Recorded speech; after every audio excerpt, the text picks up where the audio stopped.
What is all this for? There's a moment that comes to every thinking person, when life slows just long enough for silence to creep in. You look around, at the house, the phone, the job, the endless scroll of digital noise, and somewhere deep inside a voice whispers, "What is all this for?" You brush it off. You fill your day with tasks, music, messages. But at night, when the noise fades, the whisper returns, a quiet ache in your chest that no success can soothe. It's not depression. It's not burnout. It's the symptom of something much older, much deeper, the existential crisis of the modern man. We've built a civilization of endless comfort, and yet we feel emptier than ever. We have all the tools to live, but none to live for. The paradox of progress is this: we have conquered the world outside us, but lost the world within. And now, more than ever, we are searching, desperately, for meaning, the fall of the old stories. Humanity once lived inside shared myths. Religion, community, and tradition offered a ready-made sense of belonging and purpose.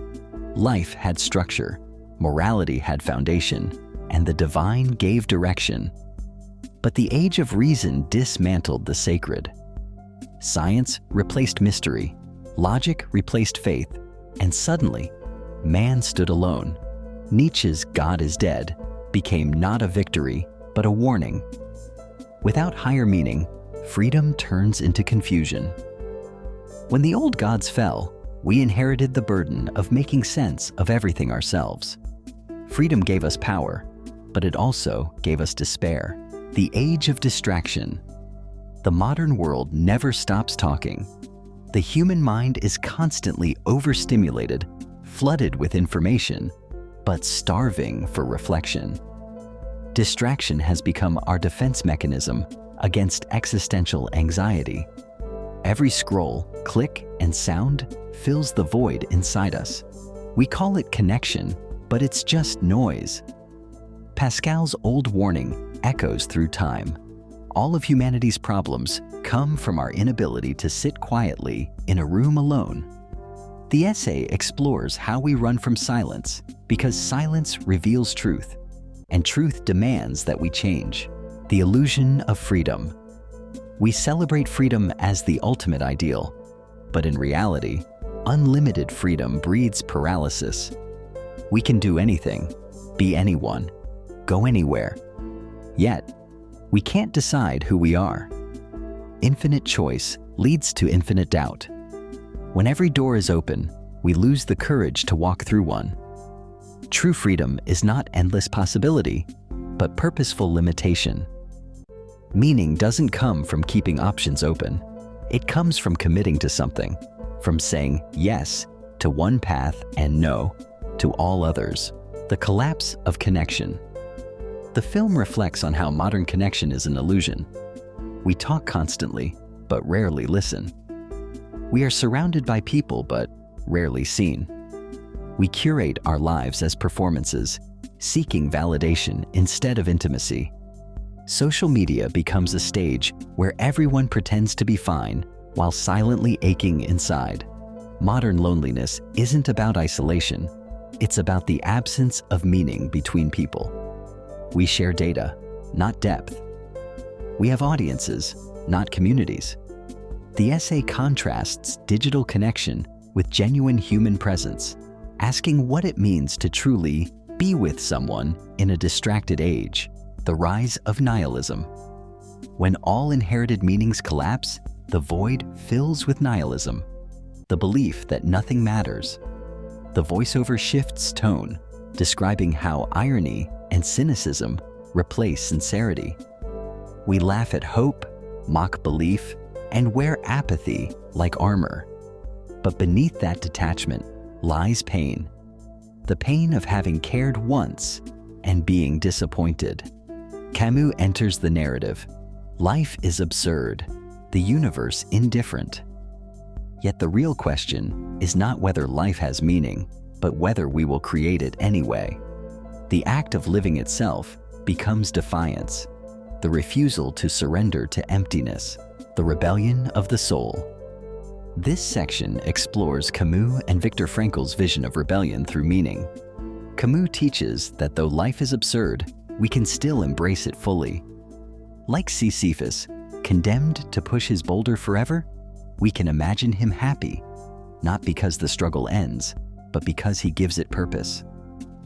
Frankl, surviving the Holocaust, discovers that even when everything is taken, one freedom remains: the freedom to choose your attitude. Meaning is not discovered, it's created through love, responsibility, and courage. When we stop asking, "What can I get from life?" and start asking, "What does life demand of me?" we begin to live with purpose. The practice of meaning. Meaning is not a revelation, it's a daily practice. It's built through action, not abstraction. The narration slows and becomes reflective.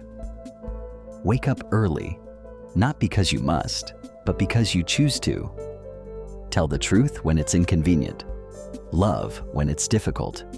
Create something beautiful, even if no one sees it. Every act of integrity is an act of rebellion against chaos. Every small act of care is a declaration that your life matters. Frankl called this self-transcendence, to forget yourself in service of something greater. Meaning is not about avoiding suffering, it's what gives suffering purpose, the stillness and the fire. The essay transitions to calm, intimate imagery. Meaning, it says, often begins not in movement, but in stillness. When you stop running, when you sit quietly long enough, a faint voice emerges, the one that's always been there. It doesn't shout, it whispers.